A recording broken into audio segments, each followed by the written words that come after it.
املاک بھی، اولاد بھی، تعلیم بھی فتنہ. نہ حق کے لیے اٹھے تو شمشیر کی فتنہ، شمشیر ہی کیا نعرۂ تکبیر بھی فتنہ. جنگجو کا ہتھیار اگر تلوار ہے تو صاحب عمر فاضل اور ان کا ہتھیار قلم ہے.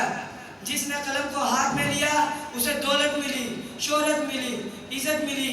جس نے اسے چھوڑ دیا وہ ناکام و نامراد رہا.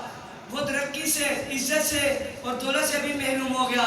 بس فیصلہ آپ کریں کہ تلوار طاقتور ہے جسے امن، جسے بغاوت، نفرت اور دہشت جنم لیتی ہے، یا قلم جو امن اور محبت، دوستی پھیلاتا ہے. شکریہ.